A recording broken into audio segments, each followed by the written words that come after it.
Salam dalam kasih dan damai dari Tuhan Yesus Kristus. Dalam pengharapan, saudara-saudara sekalian ada dalam keadaan yang baik. Tetapi juga kalau saat ini ada dalam keadaan yang tidak baik, kiranya tetap mempunyai kerinduan untuk mendengarkan firman Tuhan. Pembacaan saat ini terdapat dalam Ulangan pasal 4 ayat 1 hingga ayatnya yang ke-20. Musa menasihati bangsa itu memelihara hukum Allah. Maka sekarang, hai orang Israel, dengarlah ketetapan dan peraturan yang kuajarkan kepadamu untuk dilakukan, supaya kamu hidup dan memasuki serta menduduki negeri yang diberikan kepadamu oleh Tuhan Allah nenek moyangmu. Janganlah kamu menambahi apa yang kuperintahkan kepadamu, dan janganlah kamu menguranginya. Dengan demikian, kamu berpegang pada perintah Tuhan Allahmu yang kusampaikan kepadamu. Matamu sendiri telah melihat apa yang diperbuat Tuhan mengenai Baal Peor. Sebab Tuhan Allahmu telah memunahkan dari tengah-tengahmu semua orang yang mengikuti Baal Peor. Sedangkan kamu sekalian yang berpaut pada Tuhan Allahmu masih hidup pada hari ini. Ingatlah, aku telah mengajarkan ketetapan dan peraturan kepadamu, seperti yang diperintahkan kepadaku oleh Tuhan Allahku, supaya kamu melakukan yang demikian di dalam negeri yang akan kamu masuki untuk mendudukinya. Lakukanlah itu dengan setia, sebab itulah yang akan menjadi kebijaksanaanmu dan akal budimu di mata bangsa-bangsa yang pada waktu mendengar segala ketetapan ini akan berkata, memang bangsa yang besar ini adalah umat yang bijaksana dan berakal budi. Sebab bangsa besar manakah yang mempunyai Allah yang demikian dekat kepadanya, seperti Tuhan Allah kita, setiap kali kita memanggil kepadanya? Dan bangsa besar manakah yang mempunyai ketetapan dan peraturan demikian adil, seperti seluruh hukum ini yang kubentangkan kepadamu pada hari ini?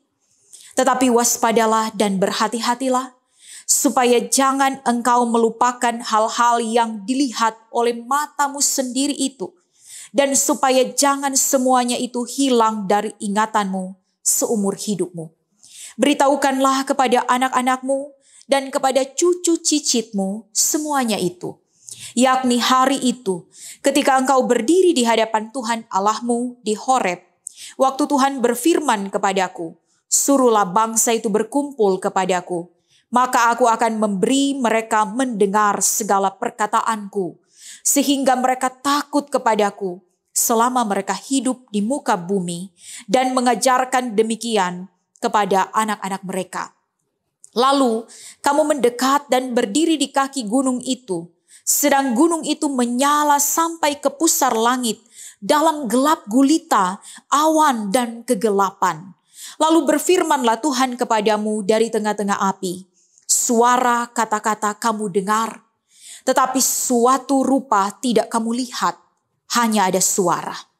Dan ia memberitahukan kepadamu perjanjian yang diperintahkannya kepadamu untuk dilakukan, yakni ke-10 firman, dan ia menuliskannya pada 2 loh batu. Dan pada waktu itu, aku diperintahkan Tuhan untuk mengajarkan kepadamu ketetapan dan peraturan, supaya kamu melakukannya di negeri kemana kamu pergi untuk mendudukinya. Hati-hatilah sekali, sebab kamu tidak melihat sesuatu rupa pada hari Tuhan berfirman kepadamu di Horeb dari tengah-tengah api, supaya jangan kamu berlaku busuk dengan membuat bagimu patung yang menyerupai berhala apapun, yang berbentuk laki-laki atau perempuan, yang berbentuk binatang yang di bumi, atau berbentuk burung bersayap yang terbang di udara, atau berbentuk binatang yang merayap di muka bumi, atau berbentuk ikan yang ada di dalam air di bawah bumi. Dan juga supaya jangan engkau mengarahkan matamu ke langit, sehingga apabila engkau melihat matahari, bulan, dan bintang, segenap tentara langit, engkau disesatkan untuk sujud menyembah dan beribadah kepada sekaliannya itu, yang justru diberikan Tuhan Allahmu kepada segala bangsa di seluruh kolong langit sebagai bagian mereka. Sedangkan Tuhan telah mengambil kamu dan membawa kamu keluar dari dapur peleburan besi dari Mesir untuk menjadi umat miliknya sendiri seperti yang terjadi sekarang ini. Demikian pembacaan Alkitab yang akan menjadi perenungan kita dari tanggal 11 sampai tanggal 17 September dengan tema wariskanlah perintah Tuhan kepada anak, cucu, cicit. Saudara-saudara yang dikasihi dan diberkati Tuhan, pada saat ini apa yang sudah atau sementara saudara persiapkan sebagai warisan untuk anak-anak, cucu, cicitmu? Apakah itu berupa uang, tanah, atau rumah, atau harta benda lainnya yang dalam pengharapan mereka di masa yang akan datang tidak susah, mereka akan menikmati damai dan sejahtera. Tetapi bukankah kita juga harus mengingat bahwa ada banyak orang yang sebenarnya mereka saudara, mereka keluarga, mereka kakak beradik, tetapi tidak mampu lagi untuk saling mengasihi. Tidak mampu lagi untuk mengampuni. Tidak mampu lagi untuk bertegur sapa. Karena warisan yang diberikan itu. Sehingga menjadi pertanyaan bagi kita, bolehkah kita mempersiapkan atau memberikan warisan seperti itu? Tentu boleh ya. Tetapi kita tidak boleh lupa dan mengabaikan warisan yang paling penting. Yaitu iman. Hal-hal yang benar. Nilai-nilai kehidupan yang benar dan berkenan di hadapan Tuhan. Itu harus menjadi warisan yang utama kita siapkan dan kita berikan. Yang tentu saja berkaitan dengan mendengar. Berkaitan dengan memberikan pengajaran dan keteladanan. Dalam pembacaan ini, sebelum Musa mati dan menyerahkan kepemimpinannya kepada Yosua, Musa menasehati generasi baru dari umat Israel, sebagian besar mereka generasi yang baru, untuk taat kepada Tuhan, untuk tidak melupakan perbuatan-perbuatan perkasa dan janji-janji Allah, untuk tetap hidup beriman, hidup takut akan Tuhan, dan mengasihi Tuhan. Sehingga ketika mereka memasuki tanah yang dijanjikan oleh Tuhan, mereka hidup tetap setia, menjadi teladan, bahkan boleh mengantar orang-orang yang tidak mengenal, tidak mengasihi Tuhan pada pengakuan bahwa sungguh Dia Tuhan yang penuh dengan kuasa. Serta jangan menyembah ilah lain. Musa memulai bagian ini di pasal yang keempat, ayat 1 ini. Maka sekarang hai orang Israel, dengarlah. Kita harus menyadari bahwa kalau untuk mendengar, menjadi pendengar yang baik itu tidak mudah. Karena kita harus berdiam diri, memberi waktu, dan dimulai dari diri kita. Dimulai dari keluarga kita. Dimulai dari orang tua kepada anak-anak. Kalau diberi kesempatan kepada cucu, cicit, dan dilanjutkan pada lingkup yang lebih luas. Supaya kita boleh mendengar dengan baik. Membuka hati, pikiran kita. Untuk betul-betul menerima dan menghayati. Sehingga kita boleh melakukannya. Ada banyak orang yang suka mendengar hal-hal yang menyenangkan hati saja. Kalau menyenangkan hati dia suka dengar. Kalau tidak menyenangkan hati tidak mau dengar. Ada juga orang yang suka mendengar. Tetapi yang didengarnya salah. Yang disampaikan juga salah. Atau sudah ditambahkan dan dikurangkan. Sehingga dari bagian ini kita perlu menyadari bahwa kita harus merendahkan diri di hadapan Tuhan. Agar kita mampu mendengar dengan baik. Bukan hanya yang suka kita dengar saja.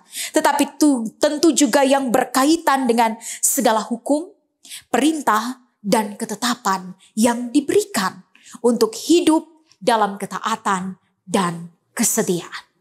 Saudara-saudara yang dikasihi dan diberkati Tuhan, dalam bacaan ini Musa mengingatkan baik bagi bangsa Israel tetapi juga bagi kita.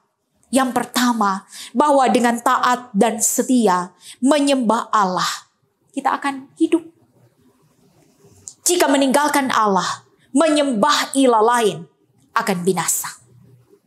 Tapi tentu kita pernah mendengar bahwa ada banyak orang yang berkata bahwa hidupnya tidak dengan Tuhan. Dia tidak berjalan dengan Tuhan, tidak ada dalam persekutuan dengan Tuhan, tidak sama sekali. Tetapi dia menikmati hidup yang sukses. Rasa-rasanya kita lihat dia lebih diberkati dari orang yang hidup dengan Tuhan. Ada yang menyembah ilah lain, tetapi umurnya panjang. Kita harus tetap ada dalam keyakinan iman seperti firman ini. Bahwa bukan hidup seperti itu yang dikehendaki oleh Tuhan. Bahwa hidup yang dikehendaki oleh Tuhan adalah hidup yang berkemenangan karena kasih karunia Allah di dalam Yesus Kristus. Firman ini mau menegaskan bahwa ketika tidak dengan Allah, maka hanya sementara saja. Akan binasa, tidak untuk selama-lamanya. Dan yang kedua, dengan taat dan setia, menjadikan bangsa Israel tetapi juga menjadikan kita bijaksana dan berakal budi. Yang ketiga, dengan taat dan setia, kita mengakui bahwa ada hubungan yang istimewa. Allah dengan bangsa Israel, tapi juga Allah dengan kita. Taat dan setia, bukankah itu sangat susah dilakukan? Ada yang taat dan setia, takut akan Tuhan kalau keadaannya susah. Kalau dalam keadaan bergumul. Tetapi setelah keadaan sudah baik, dia tidak lagi hidup dengan Tuhan. Taat dan setia bukan hanya sebelum memasuki tanah Kanaan, sebelum menikmati berkat yang dari Tuhan. Tetapi saat sudah menikmati berkat yang dari Tuhan, saat keadaan sudah baik, harus tetap taat, setia, takut akan Tuhan. Kita harus menyadari dan mengakui betapa penting untuk mendengar, tapi juga tidak boleh melupakan apa yang sudah Tuhan lakukan di dalam kehidupan kita. Kita harus ingat segala pengalaman-pengalaman hidup, betapa Tuhan baik, Tuhan memberikan pertolongan bagi kita. Bangsa Israel, tapi juga kita. Bukankah kita sudah melihat segala kebaikan Tuhan, kuasa Tuhan, kemurahannya, yang tentu bukan hanya menjadi lagu yang suka kita nyanyikan, suka kita dengar. Telah kulihat kebaikan-Mu yang tak pernah habis di hidupku. Ku berjuang sampai akhirnya Kau dapati aku tetap setia. Pujian ini bukan hanya untuk dinyanyikan saja. Bukan hanya untuk diperdengarkan saja. Tetapi betul-betul harus dihayati bahwa kita sudah melihat, kita sudah merasakan, dan kita ada dalam perjuangan hidup dalam iman percaya kepada Tuhan untuk tetap setia. Bagian dari perjuangan hidup juga untuk mengajarkan itu kepada orang lain. Kenapa saya katakan perlu perjuangan? Bahwa bukankah untuk memberikan nasihat, memberikan pengajaran hal-hal yang benar, pasti ada tantangannya. Kita harus bergumul. Ada orang yang akan menerima dengan baik, tetapi juga ada orang yang menerimanya dengan tidak baik. Kita tidak boleh menyerah. Musa sudah melakukannya. Orang-orang tua kita juga ada yang sudah melakukannya, tapi ada juga yang belum. Bagaimana dengan kita? Bagaimana dengan saudara-saudara? Apakah kesaksian hidup kita hanya pemberitahuan tanpa keteladanan? Tentu bukan itu yang dikehendaki oleh Tuhan. Atau ada yang berpikir saya saja yang setia, tidak perlu orang lain. Itu juga bukan hal yang dikehendaki oleh Tuhan. Tetapi sekalipun ada tantangannya, sekalipun kita harus bergumul, bahkan ada banyak hal tentu yang kita gumuli saat ini. Berkaitan dengan menyatakan hal-hal yang benar. Menjadi ketetapan yang dari Tuhan. Yang harus kita sampaikan. Yang harus kita saksikan. Apa yang harus kita ingat? Ingatlah akan kasih setia Tuhan yang sudah terbukti. Ingatlah terus akan janjinya yang tidak perlu diragukan lagi. Bahwa saat ini kita sudah menerima sementara menikmati warisan iman dari orang-orang tua kita. Teruskanlah, saksikanlah itu. Sehingga sampai generasi setelah kita, Tuhan mendapati hidup ada di dalam kesetiaan. Amin firman Tuhan.